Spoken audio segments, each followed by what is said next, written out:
সুপ্রভাত সুপ্রভাত রানীর ব্লগস আর একটা দিন আপনাদের স্বাগত জানাই। এই যে চা বিস্কুট নিয়েই আজকে যাত্রাটা শুরু করি। আপনারাও নিশ্চয়ই ভালো আছেন, আমিও ভালো আছি। গরমে ভালো না থাকলেও ভালো বলতে হবে, কী করব, গরম বলেও কোনো লাভ নেই। চা বিস্কুট খাওয়া গেলো, ছেলে মেয়েদের দেওয়া হলো, কাককে দেওয়া হলো। এবার সকালে টিফিন ডিমের অমলেট আর দাদা জিলিপি নিয়ে এসছে আর পাউরুটি। চা নিতে যাচ্ছি। এতক্ষণ কি করছিলে গরমের মধ্যে উনানের সামনে দাঁড়ানো যায়? আর কি শিখবি না আমি জানি এটা কি। আমি তো ভালো লাগছে না গরমের মধ্যে, নিজে হাত মুখ দিয়েছো তাহলে নিজেই করেছো। আরে বাবা আমি দাঁড়াতে পারছি না তো, গরমের মধ্যে ঘামছি। ও এখন এইসব দেখতে এসছে, এগুলো পরে করো, নাহলে আমি রেখে দিই, টিফিন খেতে হবে না। বাজার থেকে এসে ছাদে উনান করে করে আমি মানে যত্ন করে ঘামছি, ওখানে এইসবই করছে। দেখতে পাচ্ছি টিফিন করছে, হাতটা তো ধোবে। 10 মিনিট উনানের সামনে দাঁড়াও, তাহলে বুঝতে পারবে। ডিম আছে, ভাবছি কি রান্না করবো তাই বললাম লাউ নিয়েছে, একটি আয়ের মাছের মাথা আছে, তাই লাউয়ের ঘন্টা করে টিফিন দাদাকে দিলাম, আমি খেয়ে গেলাম। মাথা গরম হয়ে যায়, ডাকছি টিফিনে। যত বলছি গরমে বেশি কথা বলবে না, গরমে বেশি কথা বললে দেরি হয়। তোমার কথাতে আমি উত্তর দেবো, আমি তো উত্তর দেবো, তুমি উত্তর দেবো, এতে দেরি হয়, আরও গরম লাগে। হ্যাঁ, গরমে যত কথা কম বলবে, রান্নাও তাড়াতাড়ি হয়ে যায়, গরমও কম লাগে, কাজও তাড়াতাড়ি হয়ে যায়। হ্যাঁ, উনানের সামনে দাঁড়ানো যাচ্ছে না, তার মধ্যে হাওয়ার জন্য জানলা বন্ধ। যাই হোক, এইবার রান্নার মধ্যে হচ্ছে লাউটাকে কেটে নিলাম। এবার বাজার থেকে লাউ যে কী করবো, লাউয়ের ঘন্ট করি, আর বেশি কিছু করবো না গরমে। তারপর ডাল ফাল আছে। হ্যাঁ, তাই আর মাছের মাথাটা রয়েছে, তাই আমি দেখি আমার শাশুড়ি মা করতো, আর মাছের মাথা দিয়ে লাউয়ের ঘন্ট করতো, কিন্তু খুব ভালো হতো।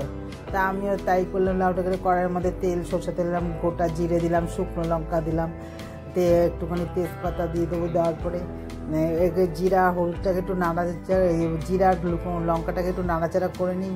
সরষের তেলে করবো, একটু মিষ্টি দিয়ে দিলাম, আর একটু মিষ্টি থাক, এটা আবার পরে দেবো। হ্যাঁ, তেজপাতাও দেওয়া হলে এবারে ইটা দেবো, মশলাটা দেবো।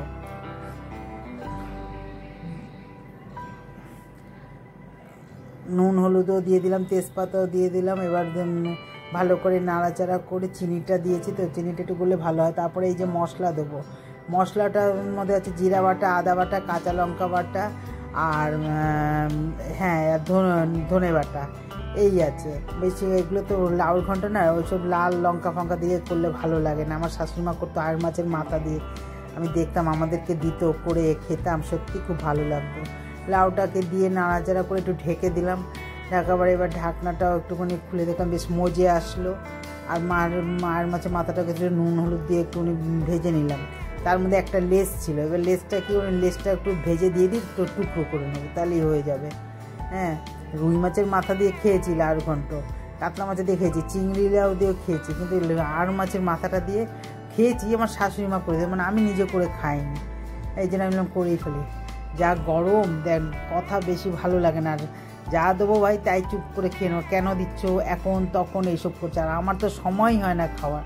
এই যে কেটে দিলাম দাদাকে তরমুজ, আমি ওইখানে রান্না করতে করতে খেয়ে নিই। ওই যে আমাদের মতন হাউসওয়াইফদের যাদের একা হাতে সব, তারা কখনো বসে আরামে খেতে পারে না, তাদের এরকমভাবেই খেতে হবে, আর নাহলে খাওয়া হবে না, নাহলে ভিজেই পড়ে থাকবে, তারপরে ডাস্টবিনে যাবে। এই হলো ব্যাপার। তা ওই তরমুজের রসটা দিয়ে একটু মুখে মেখে নিলাম। এইটাই হচ্ছে আমাদের পার্লারে রান্না করতে করতে, কাজ করতে করতে এইখানেই পার্লারের কাজ সেরে নিই, সময় হয় না। আর মুখটুক এত ঝলসে যাচ্ছে না, জানলা বন্ধ। লাউর ঘন্টটা বেশ হয়েও এসছে। হ্যাঁ, আর মাথাটাও তো দিয়ে দিলাম। যাই হোক, বেশ ভালোই লাগলো দেখছি। একটুখানি আমি মুখে দিয়ে দেখলাম, বেশ ভালো লাগলো। রুই মাছের মাথা খেয়ে আয়ের মাছের মাথা খেয়ে তো তফাৎ আছে। এবার একটু গরম মশলা দিয়ে দিলাম, গরম মশলা দিয়ে একেবারে হয়ে গেল রান্না। এই হলো দুপুরে মেনু। আর এই দেখুন ছেলেমেয়েরা কীরকম চিল্লাচ্ছে দেখেন। বাইরের থেকে নিয়ে আসলাম, বাইরে কি রোদের তাপ, চিল্লাচ্ছে, চিল্লামিলি করছে, ঘরে নিয়ে আসলাম। এবার মানে আমার এখন মানে কি বলবো, বাইরে দেখতে পাচ্ছেন সব বাড়ি দেখুন জানলাগুলো বন্ধ, সব বাড়ি জানলা বন্ধ। সকাল 10টা বাজলেই এদের চিল্লামিলি শুরু হয়ে যায়। ঘরে ঢুকিয়ে দিয়েছি, ফ্যান চলছে, মানুষ নেই, ফ্যান চলছে, এসি চালাও, জানলা দরজা বন্ধ করে সব। এখন তো গরমকালে বেশিরভাগের বাড়িতে সব ভূতের বাড়ি হয়ে যায়, সব ভূতের বাড়ি হয়ে যায়। গরমে জানলা দরজা বন্ধ, পর্দা দিয়ে রাখার, গরমে যত অন্ধকার মানে যে তত ঠান্ডা। তরমুজ দিয়েছি খেতে, খাও, এতই করলে ভালো লাগে। ওই যে আমাদের একজন ভূত, ওই যে জানলা দরজা বন্ধ, তাও আমি একটুখানি পাট খোলা রেখেছি, একটা পাট ঠাকুর ঘর। আরে বাবা, ঠাকুরের কষ্ট হয়, তাও দিতে যাচ্ছে। আমি বলে মানে ওই যে খাবার দিচ্ছি খেয়ে নাও, বসে থাকবে। ওই জন্য তো আমি বলি যে গরমকাল আসলে সব ভূত বাস করে ঘরের মধ্যে, অন্ধকার অন্ধকার অন্ধকার। আর আমরা তো ভালো, হ্যাঁ গন্ধ যখন ঘুমাবো তখন ও বাবা, এখন সবচেয়ে ওইদিকে লাইটও জ্বালাতে দেবে না, আমি তো হাঁটাচলা করবো, আমার তো অসুবিধা পড়ে যাবে। আর গরমে দেখবেন বেশি কথা বললে না ভালো লাগে না, দেখবেন একটা দুটো কথা বলো আর ভালোই লাগে না, আর কাজ আগায় না গরমে। হ্যাঁ যখন কাজের সময় তো একদম ভালো লাগে না, একদম ঘুমায় তোমার শরীরটা ফ্রেশ থাকবে ঠান্ডা, তখন কথা বলে চুপচাপ তা ভালো লাগে। ওই কাজের মধ্যে এইটা কোথায় ওটা কোথায় এটা কেরম হলো, তখন বিরক্ত লাগে না গরমের মধ্যে। আর মুখ ঝলসে যাচ্ছে, মানে একটা ভালো জিনিস পরতে পারি না, মানে কি বলো মুখটু 10-12 গায়ের মধ্যে ঠাকুরের মতন, রান্না ঠাকুরের মতন গামছা গলায় ঝুলে আনছি, গামছা দিয়ে মুখ মুছছি, মুখটা ধুচ্ছি, এই করছি, ফ্রিজের জল মুখে দিয়ে। আমার কি বলেন তো সারা শরীরে কোনো ওই যে উনানের সামনে তো তাপটা লাগে। যাই হোক রান্না টান্না হয়ে গেল, হওয়ার পরে এই যে এখন মানে এই বাসন টাসনগুলো মেজে নিই, তাহলে একেবারে কমপ্লিট হয়ে যাবে।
মানে একটুখানি জানলাটা এইমাত্র খুললাম, রান্নার গ্যাস ট্যাসগুলো সব হয়ে গেছে, মানে আগুনে মুখ ঝুসেছে, খালি মুখে বারবার জল দিচ্ছি আর মুখটা মুছছি, কি করবো বলেন।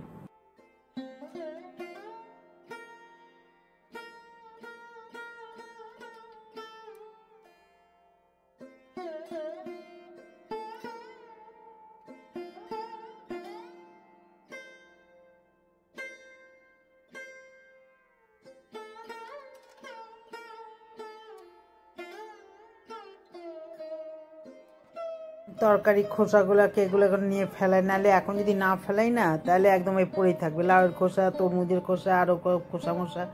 এবার গেছি এদিক ওদিক ঘরে, দেখি খাটের তলায় সকালে টিফিন দিচ্ছি সেই বাসন পড়ে রয়েছে, চা খেয়েছে সেই বাসন পড়েছে, ওগুলোকে সব জোগাড় করে এনে এই পরিষ্কার। আর এই যদি না আনি সঙ্গে সঙ্গে তাহলে এই পড়েই থাকবে, আর গরমকালে পিঁপড়া ধরবে, আর পিঁপড়া যদি একবার ঢোকে তাহলে ও পুরো একদম খাওয়া দাওয়া পুরো 12টা বাজে, আর গরমের মধ্যে বিছানা ঠিছানা সারা গায়ের মধ্যে ভরে যাবে।